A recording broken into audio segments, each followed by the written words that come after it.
एक छोटे से गांव धर्मपुर में रीतू नाम की एक लड़की रहती थी।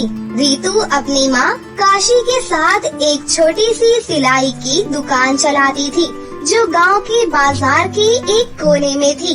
काशी के हाथ में सिलाई का कमाल था। उसकी सिलाई और डिजाइन देखकर गांव वाले हमेशा उसकी तारीफ करते थे और उन पर विश्वास करते थे। एक दिन दोपहर को जब काशी अपने काम में लगी थी, रीतू अपनी माँ को बड़े गौर से देख रही थी। उसके मन में कुछ सपने और उम्मीदें उमड़ रही थी। माँ, मुझे भी आपके जैसे सिलाई में माहिर बनना है। मैं भी एक दिन आपके डिजाइन्स को और भी सुंदर बनाऊंगी। बेटा, ये काम आसान नहीं है। इसमें बहुत मेहनत और सब्र की जरूरत होती है, लेकिन तुझमें वो क्षमता है। बस कभी हार मत मानना। मैं एक दिन गांव की सबसे मशहूर टेलर बनूंगी। मैं सबको दिखाऊंगी कि एक सिलाई वाली बेटी भी अपना सपना पूरा कर सकती है। उस रात रीतू थोड़ी उदास थी, क्योंकि पैसे की कमी के कारण उसके सपने उससे दूर लग रहे थे। रात के सन्नाटे में उसने आसमान की तरफ देखा और दिल से दुआ की, काश कोई मेरी मदद करे। एक मौका मिल जाए तो मैं सब कुछ बदल सकती हूँ। उस रात रीतू को सपने में एक चमकदार रोशनी नजर आई। रोशनी से एक परी निकली, सुंदर और प्यारी, जैसे वो खुद चांदनी से बनी हो। उसका नाम नैनतारा था और उसके पर चमक रहे थे। रीतू, मैं यहाँ तुम्हें तुम्हारे सपनों को सच करने में मदद देने आई हूँ। आप कौन हैं और मुझे कैसे जानती हैं? मैं तुम्हारी दुआ सुनने आई हूँ। तुम्हारी मेहनत और ईमानदारी ने मुझे यहाँ लाया है। मैं तुम्हें एक जादू का सुई और धागा देने आई हूँ। जादू का सुई और धागा? हाँ, पर याद रहे, ये जादू सिर्फ उसी काम में चलेगा जो मेहनत और दिल से किया गया हो। अगर तुम इसे लालच के लिए इस्तेमाल करोगी तो ये जादू हमेशा के लिए खो जाएगा। ठीक है परी जी, मैं कभी भी गलत काम नहीं करूँगी। उसके बाद परी ने अपनी जादुई छड़ी घुमाई और रीतू को जादुई सुई और धागा दिया, जिसके बाद परी वहाँ से गायब हो गई। अगले दिन रीतू ने अपनी माँ की एक पुरानी साड़ी से कपड़े काटकर अपना पहला डिजाइन बनाया। उसने जब जादू के सुई और धागे का इस्तेमाल किया तो जो सूट उसने बनाया वो एकदम कमाल का लग रहा था। कपड़ा ऐसे चमक रहा था जैसे चांद की रोशनी उसमें घुल गई हो। रीतू ने वो सूट अपने गांव की एक औरत को दिखाया और वो औरत हैरान रह गई। अरे वाह, ये सूट तो कमाल का है। आज तक मैंने ऐसा सूट कभी नहीं देखा। काशी ने अपनी बेटी का ये हुनर देखकर अपने दिल में फक्र महसूस किया और प्यार भरी नजरों से देखती हुई बोली, मेरी बेटी तो सच में एक दिन अपना नाम जरूर रोशन करेगी। धीरे धीरे रीतू के डिजाइन का जादू पूरे गांव में फैलने लगा और फिर शहर तक लोग उसकी सिलाई की तारीफ करने लगे। अब लोग उसकी दुकान पर दूर दूर से आने लगे और उसके डिजाइन की तारीफ करने लगे। गांव के कुछ दर्जी और लोग जो पहले मशहूर थे, वो अब उसकी सफलता से जलने लगे और उसके रास्ते में रुकावट डालने की सोचने लगे। एक दिन एक अमीर परिवार रीतू की दुकान पर आया और अपनी बेटी की शादी के लिए सूट बनवाने का ऑर्डर दिया। उन्होंने रीतू को बहुत सारे पैसे देने का वादा किया, जो रीतू ने आज से पहले कभी नहीं देखा था। रीतू को थोड़ी देर के लिए लालच होने लगा, पर उसने परी की बातें याद की और खुद को संभाला। उस रात नैनतारा फिर से उसके सपने में आई और उसने कहा, तुमने अपने वादों को याद रखा है, इसीलिए मैं तुम्हारे साथ हूँ। आपने मुझे अपने जादू का हकदार समझा, इसलिए मैं अपने सपने को सच करना चाहती हूँ, बिना किसी लालच के। एक रात जब रीतू अपनी माँ से बात कर रही थी, कि वो परी के दिए हुए जादुई सुई और धागे का इस्तेमाल सिर्फ भले के लिए ही करेगी, तो नैनतारा फिर से वहाँ पर आ गई और उसे गले लगाते हुए बोली, तुम सच में मेरी अपनी हो रीतू। तुम सिर्फ एक सिलाई वाली नहीं, अब तुम मेरी बेटी बन चुकी हो। रीतू और उसकी माँ दोनों ये देखकर खुश और चकित हो गयी। तभी काशी ने कहा, मेरी बेटी तो सच में किसी भी चीज की हकदार है। अब तुम मेरे साथ एक नई दुनिया में चलोगी, जहाँ तुम अपने सपनों को और भी बड़े तरीके से जी सकती हो। तुम्हारा हुनर और भी निखरेगा।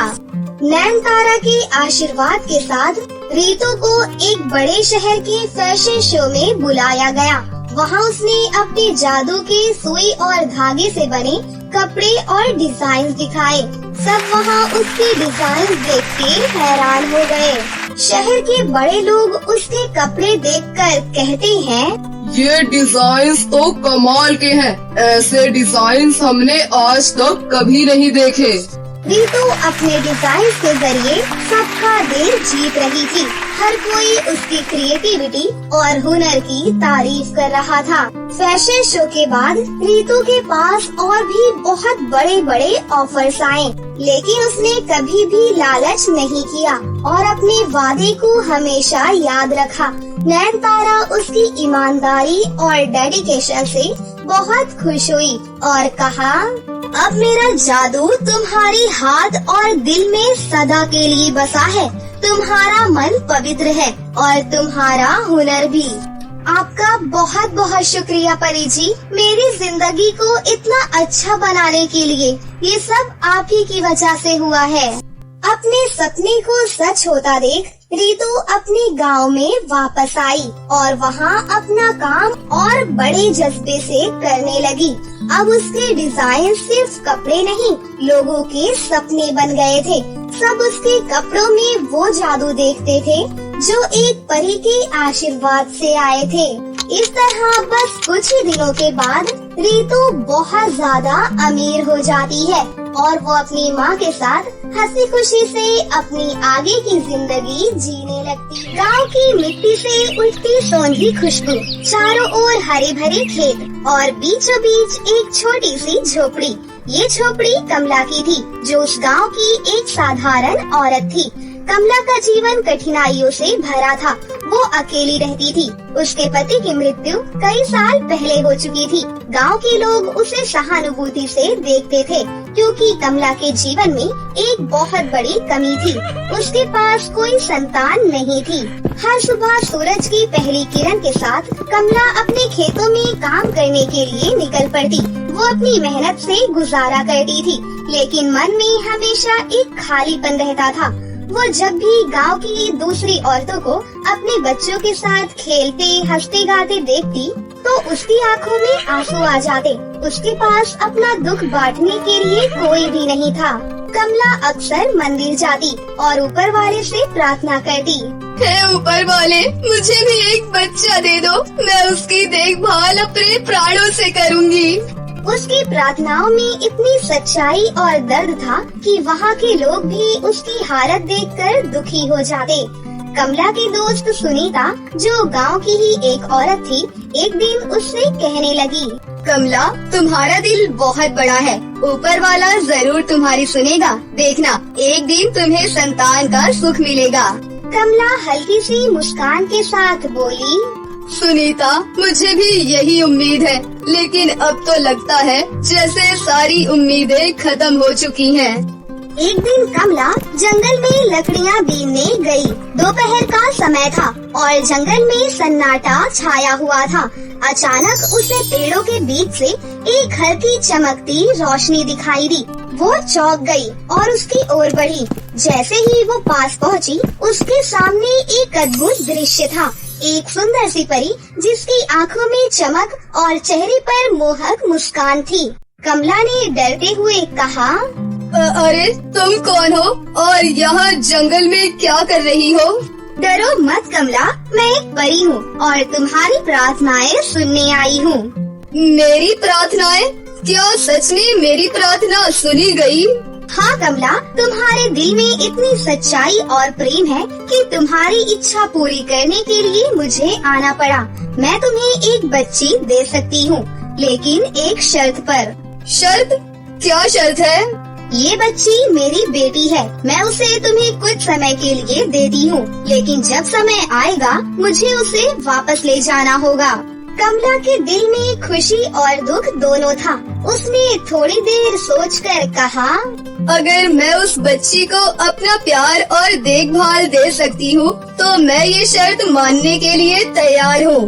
परी ने कमला के सामने अपने हाथ फैलाए और एक चमचमाती रोशनी से वहाँ एक सुंदर सी बच्ची प्रकट हुई। परी ने उस बच्ची को कमला की गोद में रख दिया और कहा, इसका नाम राधा रखना। जब समय आएगा मैं इसे लेने आ जाऊंगी। धन्यवाद, मैं इसका ध्यान अपनी जान से भी बढ़कर रखूंगी। परी ने एक आखिरी मुस्कान दी और धीरे धीरे गायब हो गई। कमला उस बच्ची के साथ अपने गांव लौट आई। राधा पूरे गांव के लिए एक चमत्कार से कम नहीं थी। लोग इस चमत्कार को देख हैरान थे। कमला ने सबको बताया कि ऊपर वाले की कृपा से उसे एक बेटी मिली है। गांव के लोग उसकी खुशी में शामिल हुए और धीरे धीरे राधा को भी सब अपने दिल से चाहने लगे। राधा के बड़े होते ही उसकी सुंदरता और निपुणता सभी को मोहित करने लगी। उसकी बड़ी बड़ी आँखें और मासूम सा चेहरा हर किसी का ध्यान खींचता।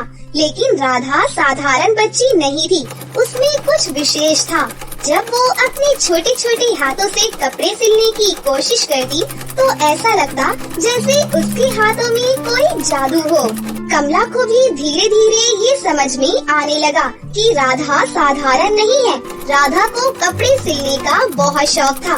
वो गांव की महिलाओं के कपड़े अपने छोटे हाथों से सिलने लगती और उसकी सिलाई इतनी निपुण होती कि सभी आश्चर्यचकित रह जाते। एक दिन कमला ने राधा से कहा, बेटी, तुम्हारे हाथों में तो जादू है। मैं कभी सोच ही नहीं सकती थी कि तुम इतनी निपुण हो जाओगी। माँ, ये सब तुम्हारी दुआओं का असर है। मैं बस इतना जानती हूँ कि जब भी मैं कपड़े सिलती हूँ मुझे बहुत खुशी होती है। जैसे जैसे राधा बड़ी होती गई, कमला के दिल में एक अजीब सा डर बैठने लगा। उसे परी की बात याद आ जाती कि एक दिन वो राधा को वापस लेने आएगी। कमला कई रातें जागती रहती और ऊपर वाले से प्रार्थना करती, हे ऊपर वाले, मेरी बेटी को मुझसे मत छीनो, मैं उसे अपने पास रखना चाहती हूँ। कमला की चिंता दिनों दिन बढ़ने लगी। वो राधा को देखते हुए अक्सर सोचती, क्या होगा जब वो दिन आएगा? क्या मैं राधा को जाने दूंगी? राधा भी अब बड़ी हो गई थी। उसे भी अपनी अतीत के बारे में कुछ कुछ बातें पता चलने लगी थी। वो कमला से पूछती, माँ, क्या मैं सच में परीलोक की हूँ? हाँ बेटी, तुम परीलोक से हो, लेकिन मैं चाहती हूँ कि तुम हमेशा मेरे पास रहो। माँ, मैं तुम्हें कभी नहीं छोड़ूंगी। लेकिन राधा के मन में कहीं न कहीं ये सवाल था कि परीलोक में उसकी असली माँ कौन है और वो कब उसे वापस बुलाएगी। फिर एक दिन जब राधा 18 साल की हुई, आसमान में अचानक तेज रोशनी चमकी और वही परी फिर से प्रकट हुई। कमला का दिल जोरों से धड़कने लगा। उसने राधा को अपने पास खींच लिया और कहा, नहीं, मैं इसे नहीं जाने दूंगी। कमला, ये वचन था। अब समय आ गया है कि राधा अपने असली घर लौटे। लेकिन मैंने इसे अपनी बेटी माना है। क्या ये संभव नहीं कि वो यही रहे? मुझे पता है कमला, तुम्हारा प्रेम सच्चा है, लेकिन राधा की नियति परीलोक में है। वहाँ उसका इंतजार हो रहा है। राधा ने अपनी माँ की ओर देखा। उसकी आँखों में भी आंसू थे। उसने कहा, माँ, मैं परीलोक जाऊंगी, लेकिन मैं हमेशा तुम्हारे दिल में रहूंगी। तुम जहाँ भी रहो, मेरी दुआएं हमेशा तुम्हारे साथ होंगी। इसके बाद परी ने राधा का हाथ पकड़ा और उसे अपने साथ परीलोक ले गई। कमला ने देखा दोनों धीरे धीरे आसमान में गायब हो गई। परीलोक में पहुँचते ही राधा की आँखों के सामने एक अद्भुत दुनिया खुल गई। वहाँ की रंग बिरंगी परियां, चमकते पेड़ पौधे और अनोखे जीव देखकर राधा हैरान हो गई। परी ने उसे अपने महल में ले जाकर कहा, ये तुम्हारा घर है राधा, अब तुम यहाँ की राजकुमारी हो। राधा का दिल खुशी से भर गया, लेकिन साथ ही उसे कमला की याद सताने लगी।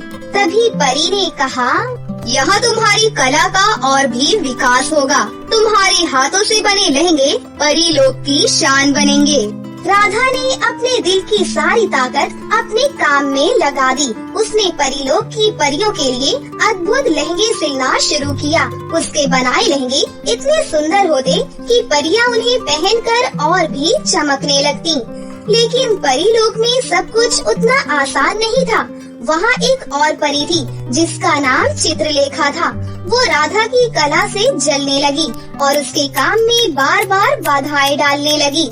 राधा को चित्रलेखा के व्यवहार से दुख होता, लेकिन वो हार मानने वाली नहीं थी। चित्रलेखा ने एक दिन राधा से कहा, तुम्हारी कला उतनी महान नहीं है जितनी लोग कहते हैं। मैं चाहती हूँ कि तुम मेरी चुनौती स्वीकार करो।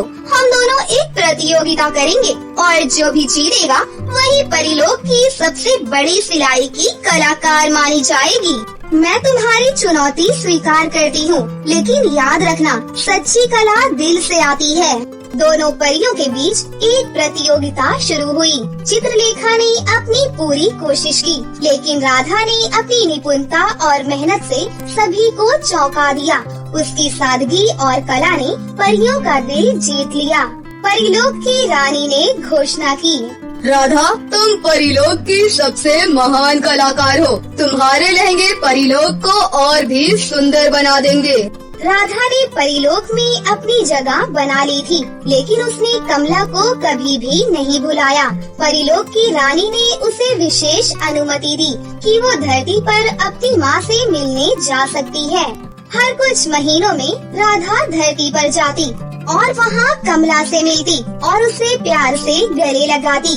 कमला अपनी बेटी को देखकर बहुत खुश होती, लेकिन उसे जाने देने का दर्द भी होता। राधा ने धरती और परीलोक के बीच एक सेतु बना दिया था। उसकी कला धरती और परीलोक दोनों में छा गई थी। परीलोक में उसके बनाए गए लहंगे परियों की शान थे और धरती पर उसकी माँ के लिए वो हमेशा उसकी छोटी बेटी ही थी। इस तरह राधा ने दोनों दुनियाओं को अपनी कला, प्रेम और निपुणता से जोड़ा और एक अद्भुत उदाहरण प्रस्तुत किया कि सच्ची कला और प्यार किसी भी सीमा को पार कर सकता है नहीं। बहुत समय पहले की बात है। परीलोक में बहुत सुंदर सुंदर परियां रहा करती थी। उसी परीलोक में दो परी बहनें भी रहा करती थी। वो दोनों बहुत ही शक्तिशाली थीं, लेकिन उन दोनों का स्वभाव बहुत अच्छा था। वो हमेशा जरूरतमंद लोगों की मदद किया करती थी। दोनों बहनों को पृथ्वी लोक पर घूमना बहुत पसंद था। वो हमेशा पृथ्वी लोक की सैर करने जाया करती थी। इसी तरह एक दिन वो दोनों बहनें एक गांव के ऊपर से उड़ रही थीं कि तभी अचानक उन्हें नीचे कुछ लड़कियां आपस में झगड़ती हुई दिखाई देती हैं। अरे वो देखो, नीचे कुछ लड़कियां आपस में लड़ रही हैं। चलो चलकर देखते हैं आखिर माजरा क्या है। फिर वो दोनों बहनें एक पेड़ के पास जाकर उन लड़कियों की बातें सुनने लगती हैं। क्यों रे करीना, मैंने तुझसे इस डांस क्लास में आने से मना किया था ना, फिर भी तू बेशर्मों की तरह अपनी सहेलियों को लेकर यहाँ दोबारा आ गई।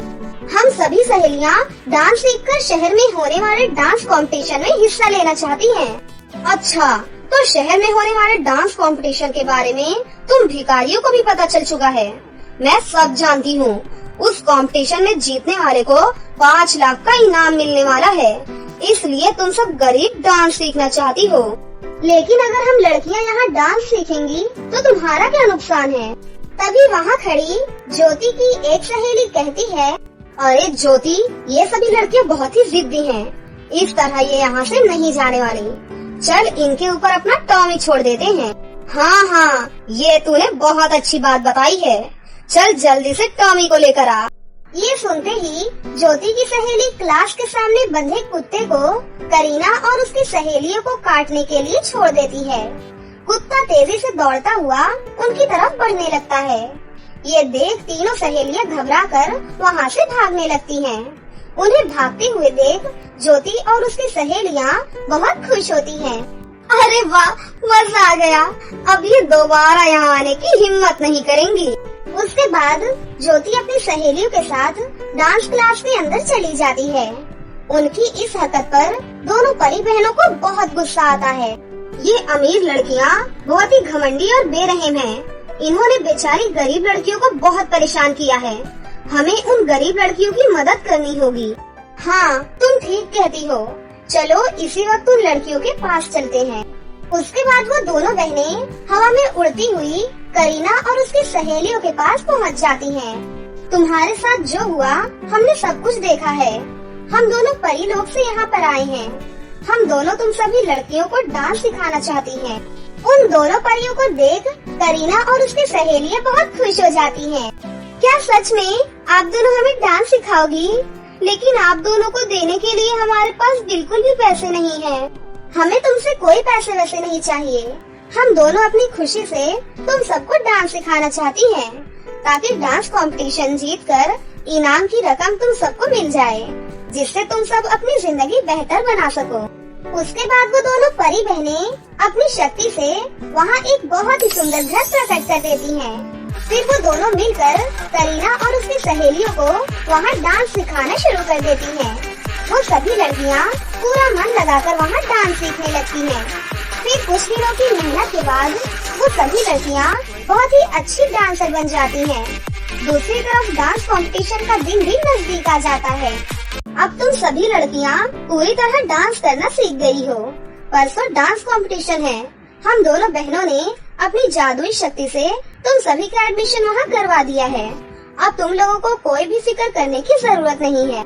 उसके बाद दोनों परी बहनें वहाँ से वापस अपने परी लोग लौट जाती हैं। फिर 2 दिन के बाद करीना अपनी सहेलियों को लेकर डांस कंपटीशन में पहुँच जाती है। उन सभी को देखकर ज्योति और उसकी सहेलियों को बहुत गुस्सा आता है और फिर थोड़ी देर के बाद डांस कंपटीशन शुरू हो जाता है।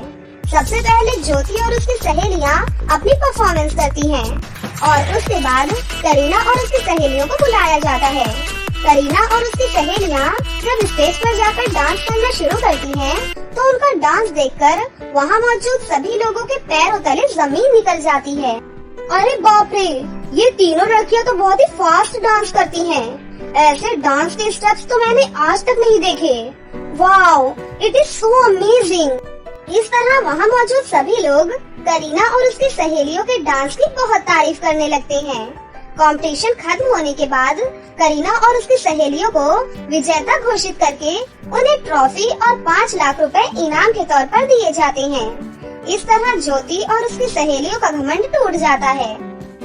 दूसरी तरफ करीना और उसकी सहेलियों की गरीबी वाली जिंदगी पूरी तरह से बदल जाती है और वो सभी हंसी खुशी अपनी जिंदगी जीने लगती हैं।